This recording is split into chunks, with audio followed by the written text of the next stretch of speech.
तो इस क्वेश्चन में हम लोगों को दिया है find the roots of the equation this where m is a constant. तो क्वेश्चन में देखिए हम लोगों को यहाँ पर एक क्वाड्रेटिक इक्वेशन दे रखी है और इस क्वाड्रेटिक इक्वेशन में जो m आप लोग देख पा रहे हैं ये किसकी तरह काम कर रहा है, एक कांस्टेंट की तरह काम कर रहा है। इसका मतलब वेरिएबल क्या हुआ, वेरिएबल हुआ x।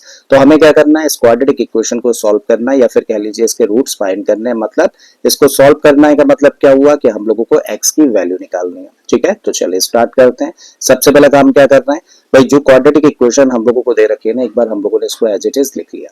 अब लिखने के बाद हम लोग सबसे पहला काम क्या करते हैं, देखो सबसे पहले हम लोग देखते हैं कि क्या ये दी गई इक्वेशन क्वाड्रेटिक इक्वेशन की स्टैंडर्ड फॉर्म है या फिर नहीं है। स्टैंडर्ड फॉर्म कहने का मतलब ax square plus bx plus c equal to 0 जैसी फॉर्म की है या फिर नहीं है। जरा देखते हैं भाई, यहाँ पे देखें तो कितने टर्म्स हैं, 3 टर्म्स हैं, जिसमें से ये टर्म कैसा है, क्वाड्रेटिक टर्म है, ये लीनियर टर्म है और एक कांस्टेंट टर्म है। मतलब ये exactly ax square plus bx plus c equal to 0 जैसी फॉर्म की है।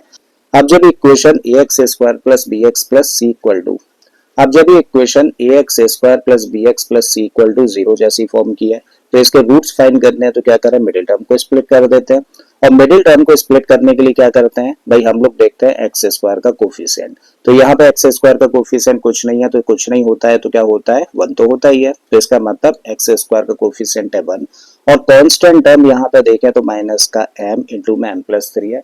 तो इन दोनों का करेंगे हम लोग मल्टीप्लाई। चलिए साइड में कर लेते हैं। तो भाई 1 और माइनस का m इंटू में m प्लस 3 का किया हम लोगों ने मल्टीप्लाई। जब हम लोग इन दोनों का मल्टीप्लाई करेंगे तो प्रोडक्ट कैसा होगा, देखो पॉजिटिव है और ये नेगेटिव है, तो प्रोडक्ट कैसा होगा, नेगेटिव होगा और फाइनली निकल के क्या आएगा, 1 का मल्टीप्लाई इसमें करेंगे तो फाइनली हम लोगों को मिलेगा m इंटू में m प्लस 3। तो प्रोडक्ट कैसा है, प्रोडक्ट नेगेटिव है, बात माइंड में रखनी है। अब जो प्रोडक्ट हम लोगों के सामने निकल के आया ना, अब इसको करो फैक्टराइज और यहाँ से 2 फैक्टर्स फाइंड करो सच दैट के एक पार्ट में से यानी कि एक फैक्टर में से दूसरे को माइनस करना है क्योंकि प्रोडक्ट नेगेटिव है। तो एक में से दूसरे को माइनस करके क्या करना है भाई, हम लोगों को जो x का कोफिशिएंट है ये चाहिए, यानी कि x का कोफिशिएंट क्या है 3। इस साइन से हमें कोई भी लेना देना नहीं है। ठीक है, तो हम लोगों को एक पार्ट में से दूसरे पार्ट को माइनस करना है। इसको फैक्टराइज करने के बाद में 2 फैक्टर्स फाइंड करने के बाद में तो 2 फैक्टर्स क्या मिलेंगे, देखो अगर इसको फैक्टराइज करेंगे तो एक फैक्टर तो हो गया m प्लस 3 और दूसरा फैक्टर हो गया m। करेक्ट है, तो 2 फैक्टर्स हम लोगों के सामने हैं। अब क्या हम लोग इस पार्ट में से इसको माइनस करें, तो चेक कर लेते हैं भाई, इसमें से इसको अगर हम लोग माइनस करेंगे तो क्या होगा भाई, यहाँ से मिलेगा m प्लस का 3 है माइनस का m है तो m से m कट जाएगा तो फाइनली कितना आ जाएगा, 3 आ जाएगा। इस पार्ट में से इस पार्ट को माइनस करोगे तो 3 आ जाएगा। अब वेरिएबल क्या है, x है, तो सब जगह पे अगर x से मल्टीप्लाई कर दें तो इस तरीके से 3x को रिप्लेस कर सकते हैं हम लोग किससे, m plus 3 into x minus m x से। ठीक है, तो चलिए कर देते हैं मिडिल टर्म को स्प्लिट।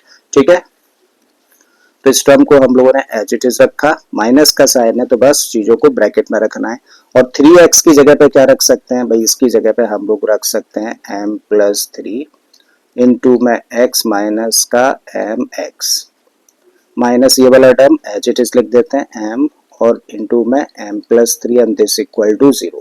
अब क्या करना है, इस ब्रैकेट को ओपन कर देना है तो x square as it is. अब ब्रैकेट के बाहर माइनस का साइन है तो इसका मतलब अंदर के साइन चेंज हो जाएंगे तो ये टर्म कैसा हो जाएगा, नेगेटिव। तो इसको हम लोगों ने लिखा m प्लस 3 इंटू में x, इस साइन की वजह से हो गया प्लस तो प्लस का एम एक्स फिर माइनस का m इंटू में m plus 3 as it is and this equal to 0। अब हम लोगों के सामने देखिए कितने टर्म्स हैं, 4 टर्म्स हैं और जब हम लोग इन 2 टर्म्स को देखें तो क्या इन 2 टर्म्स में कोई भी चीज कॉमन है, तो आप कहेंगे यस x यहाँ भी है और x यहाँ भी है, तो हम लोगों ने x कॉमन ले लिया।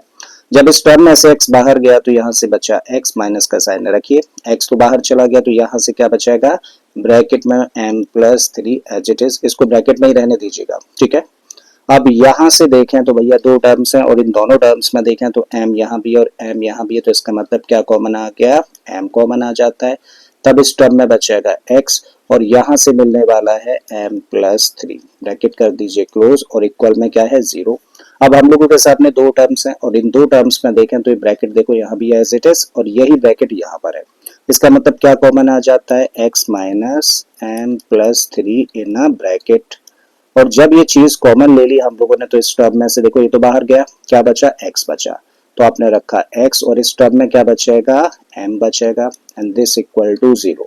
Now the product of two expressions is 0, so at least one of them must be 0. या तो ये 0 के बराबर है या फिर ये 0 के बराबर है.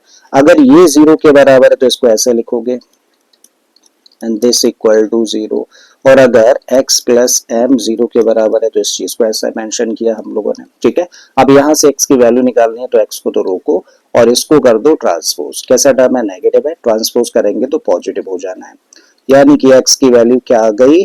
m प्लस 3 निकल कर आ जाती है. ठीक है, और इस केस में x की वैल्यू चाहिए तो इसको ट्रांसपोज करो.